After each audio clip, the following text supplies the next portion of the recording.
Welcome to the 2024 Global Trends Report. This is the 7th year we've run this report to security professionals around the globe. Today we're discussing the key findings of the 2024 Trends Report, which sheds light on the future of security and in the era of technological transformation. The 2024 report identified 3 major trends. 1, the desire to integrate more technology in security. Number 2, expectations for AI is very high, as is across many technologies and industries today, but will require skills and data to make it come to life. And the 3rd trend is the role of the Chief Security Officer. The role is evolving, but still lacking budget and authority to make change. So to start, first major trend identified, the prioritization of tech integration in security. Nearly 40% of our respondents expressed doubts their security system's efficacy. I'm here with Maureen Perel, our Chief Revenue Officer at Brivo. I'd like to understand what you think about that and what is the concern? Thank you, Kirsten, for the question. I think that's indicative of a broader issue within the industry. The rapid pace of technology advancement means the legacy systems become obsolete. So the move towards integrated cloud-based solutions is not just beneficial, it's actually necessary for resilience and adaptability of modern systems today, allowing you to link systems across the business from HR systems to employee experience to cybersecurity as an example. The report highlights high expectations around AI, yet many reservations still exist around the skills and data accessibility around AI. How do you see AI shaping the future of security? And I would like to ask you, Steve Van Til, CEO of Brivo. Great question. So I think there are quite a few different ways that AI can shape security. One, I think, is that it's going to make the data inside the systems more accessible. And the reason I say that is that things like natural language query and natural language programming of commands and things like that mean that people can interact with their security systems on a mobile, with their voice, really any way they want to, without having to understand, complicated things like generating reports and things like that. So it makes them much more accessible and therefore more useful. The second way that it's changing security is, broadly speaking, analytics, neural networks, machine learning, things like that, and taking all of that data in from multiple systems, video, access control, intrusion, environmental sensors, and then being able to form a more complete picture. And I often refer to this capability as simply the needle in a haystack opportunity, because there's so much data and humans really aren't that great at pattern recognition at scale. And so the ability for algorithms to do that and show you the things that are anomalous is something that's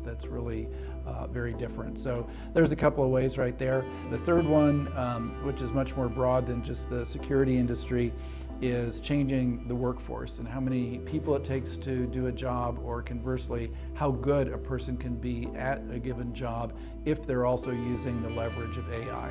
The 2024 Trends Report also mentioned the evolving role of the Chief Security Officer, stressing their increased importance. But as they become more important, their budgets and authority have not evolved. How can organizations better empower their CSO to meet the challenges of the future? Well, Kirsten, I think this trend has been happening for a long time, which is good to see, because the CSO is in charge of risk management for every aspect of an organization, physical security, in many organizations also network security, information security, things like that.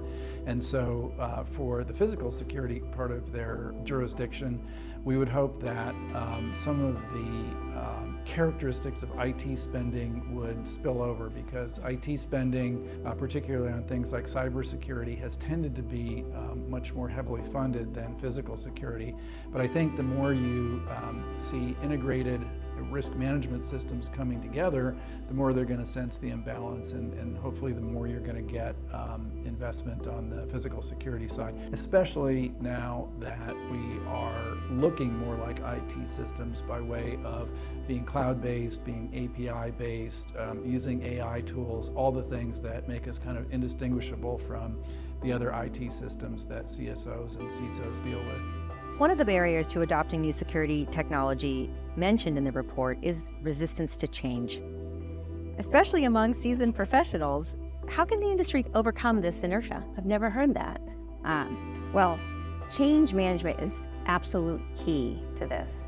It's about demonstrating the tangible benefits of the new technology, not just in terms of security outcomes, but also efficacy and cost effectiveness. Additionally, fostering a culture of continuous learning and innovation can help mitigate resistance and encourage more adaptive mindsets, quite frankly.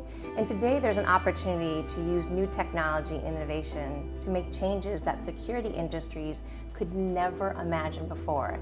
And that to me is so exciting, to see the art of the possible, of things we just not thought of, based off some of the things that Steve and I have already talked about here today.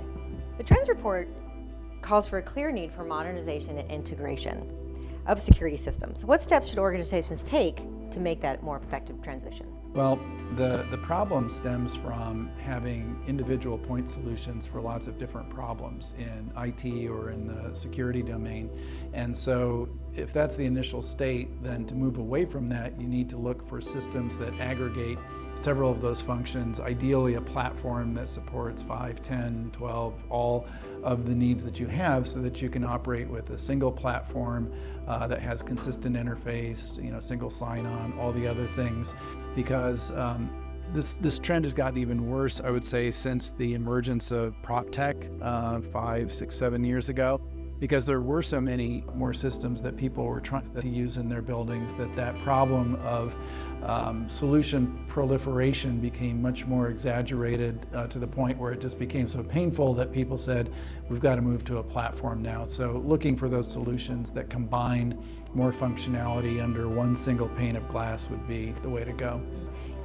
Headlines today are full of news stories of physical security threats.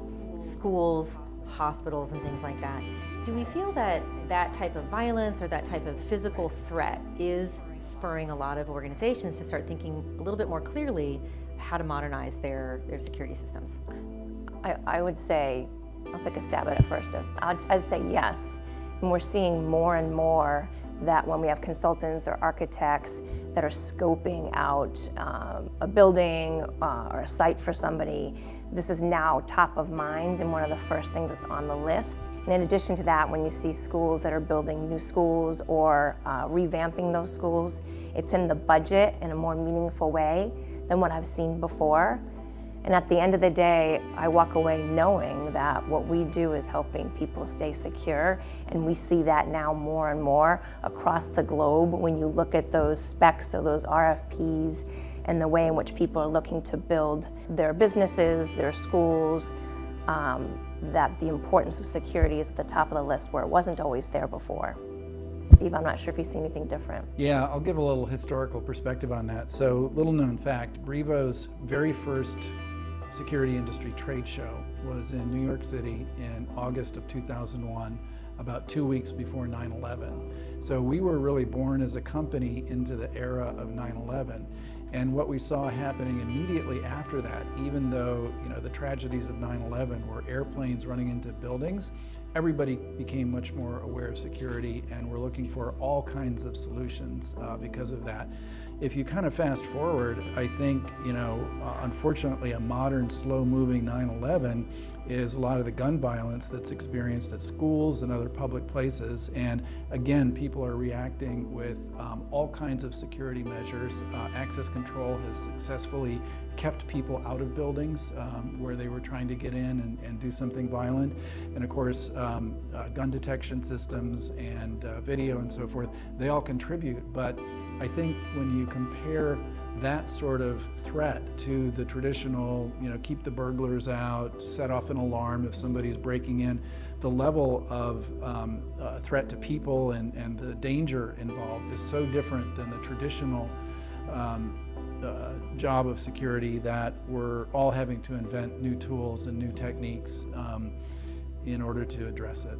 And we see it just across the board. We have great partners and API integrations from houses of worship to your point of gun detection, and the opportunities that we have to partner with others in the industry and bring that full solution out to customers just makes my day. Waking up every day, it's something that you're making a difference, and I love that that's part of what Brivo does. It is what Brivo does. Let's talk about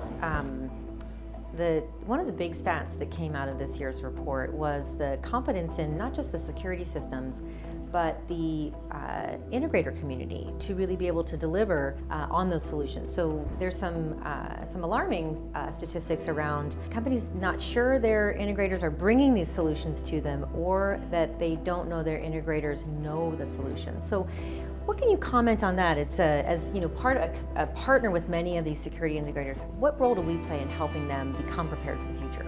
Well, I think the underlying problem is something that Maureen was talking about earlier, and that's the pace of change. And if I compare, let's say, the first decade that we were in business, other than us, I'll say the rate of change in the industry is very low. You know, access control and most other systems were a server, some white cards, and that was about it. That didn't change for 10 years. If you look at what's going on now, cloud is happening, mobile's happening, AI is happening, big companies like Apple and Amazon are getting involved, and so the pace of change has gone way up. And so if it was challenging before, it's going to be even more challenging from this point forward. I agree, and I think it's understanding the right questions to ask for your business, because if it hasn't been brought to your attention, what are the questions you should be asking to be able to make sure that you're setting your businesses up for the utmost success and leveraging the newer technologies to be able to enhance the capabilities that are out there for the company. So what you're really saying is really helping the end user, or the facility managers, the folks in the field that are asking for new security solutions, really helping educate them on what's available for technology, what type of integrations, and what they can do to better secure their physical for them, and then that user experience. To Steve's point, you know, we can go into our office using my Apple Watch, or the Apple Wallet, and just the different ways of doing that and still keeping the environment secure.